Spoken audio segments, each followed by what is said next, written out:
Hello guys, नमस्कार। Welcome back my new video. Friends, जैसा कि हम सब जानते हैं कि हमें इनकम टैक्स स्लैब में दो रिजीम मिलते हैं, एक न्यू टैक्स रिजीम और एक ओल्ड टैक्स रिजीम। फ्रेंड्स, जो न्यू टैक्स रिजीम है उस न्यू टैक्स रिजीम में बड़ा बदलाव किया गया है, जिसमें 7 लाख रुपए तक अगर हमारी वार्षिक इनकम है अंडर सेक्शन 87A के तहत 25,000 रुपए तक का रिबेट मिल जाता है, जिससे हमारा टैक्स जीरो हो जाता है।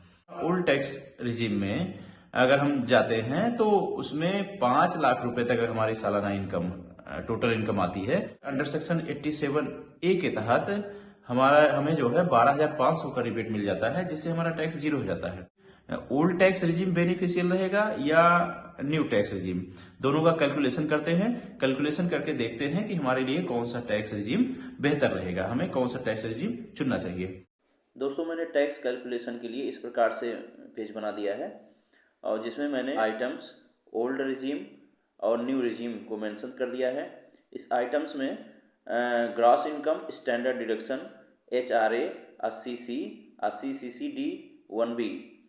दोस्तों, आप देख सकते हैं इसमें सभी स्लैब रेट भी मेंशन किया गया है। दोस्तों, ओल्ड टैक्स रिजीम में 10% और 15% का स्लैब रेट एप्लीकेबल नहीं होता है। केवल 5% का, 20% का और 30% का स्लैब रेट ही एप्लीकेबल होता है, इसलिए इसको रेड से मैंने हाईलाइट कर दिया है। वहीं न्यू रिजीम में 5%, 10%, 15, 20 एंड 30% का टैक्स एप्लीकेबल होता है। 8 लाख की ग्रास इनकम पर कैलकुलेशन करेंगे। स्टैंडर्ड डिडक्शन 50,000 रुपया और HRA 22,000 रुपये और 80C में आप 5 साल की NSC करते हैं या PPF में जमा करते हैं या आपके बच्चे की ट्यूशन फीस है, तो ये सारे डिडक्शन जो होते हैं, इन्वेस्टमेंट ये जितना आप करते हैं, ये 80C के तहत आते हैं। तो 80C में 1.5 लाख रुपए तक का डिडक्शन हमको मिलता है, तो मैं 1.5 लाख रुपए इसमें मेंशन कर दूंगा। और 80CCD 1B जो आपका NPS कटता है, तो उस NPS का आप 50,000 रुपये तक का रिबेट लेते हैं। तो 80CCD 1B के तहत 50,000 रुपये हम मेंशन करेंगे। अब ये जितने डिडक्शन हैं, standard deduction HRA 80C 80CC D 1B, इन चारों को हम ग्रॉस इनकम से माइनस कर लेंगे।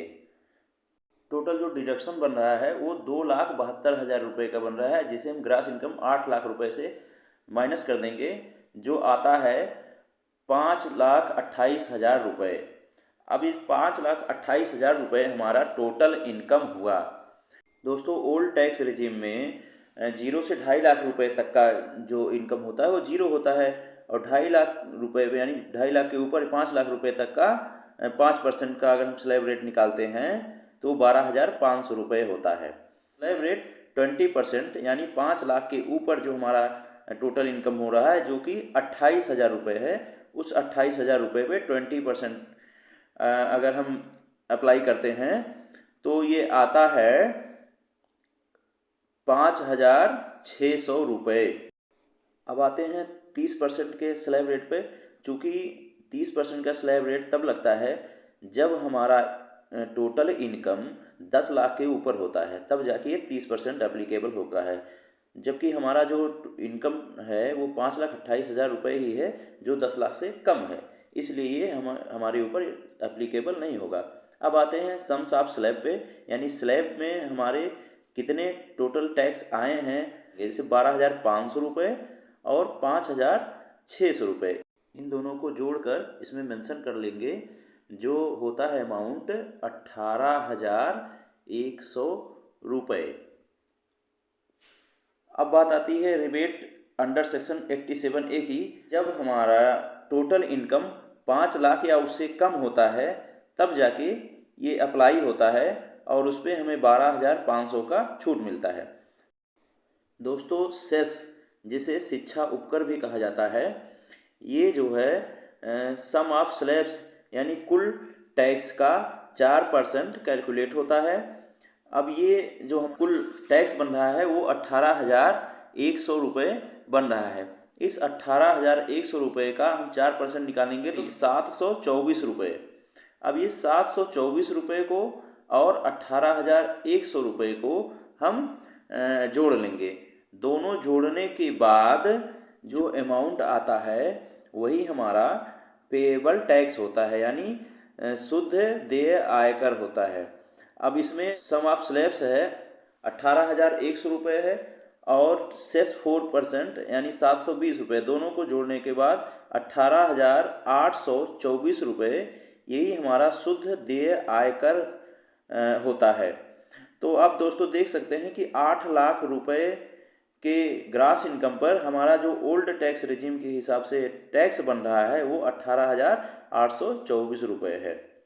और रिबेट को हम 0 मेंशन कर देंगे और 30% टैक्स है तो वो हमारे लिए एप्लीकेबल नहीं है, तो इसलिए वहाँ हम खाली छोड़ देंगे या 0 मेंशन कर देंगे।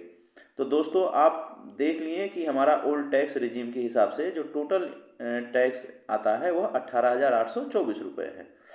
अब बात आती है न्यू टैक्स रिजीम की, तो हम इसी अमाउंट यानी 8 लाख रुपए के अमाउंट पर ही इस टैक्स की गणना करेंगे। तो नए रिजीम के हिसाब से, चूँकि नए रिजीम में भी स्टैंडर्ड डिडक्शन हमको 50,000 रुपये का मिलता है, तो 8 लाख रुपये से 50,000 रुपये हम माइनस करेंगे। साथियों देखने वाली बात यह है कि इस न्यू टैक्स रिजीम में केवल स्टैंडर्ड डिडक्शन हमको मिलता है, बाकी HRA, 80C, 80CC, D1B ये सारे डिडक्शन हमको नहीं मिलते हैं, इसलिए यहाँ पे हम सब 0 मेंशन कर देंगे। तो 0 मेंशन करने के बाद आप देख सकते हैं कि जो हमारा 8 लाख रुपए में से 50,000 रुपये माइनस हो रहा है, तो हमारा जो टोटल इनकम आ रहा है वो 7.5 लाख रुपये यानी 7,50,000 रुपये आ रहा है टोटल इनकम। अब इस टोटल इनकम पर यानी 7,50,000 रुपये पर, चूँकि आप जानते हैं कि न्यू टैक्स रिजीम के हिसाब से जो हमारा 0 से 3 लाख रुपया है टैक्स उस पर नहीं लगता है यानी नील होता है। अब 3 लाख रुपए के ऊपर जो अमाउंट होता है यानी 3 लाख से 6 लाख रुपए तक का, उस पर हमें 5% का टैक्स देना पड़ता है कि जो हमारा 3 लाख से 6 लाख रुपए है उसका 5% टैक्स 15,000 रुपये बनते हैं। तो हम इसमें जो है 15,000 रुपये मेंशन कर देंगे।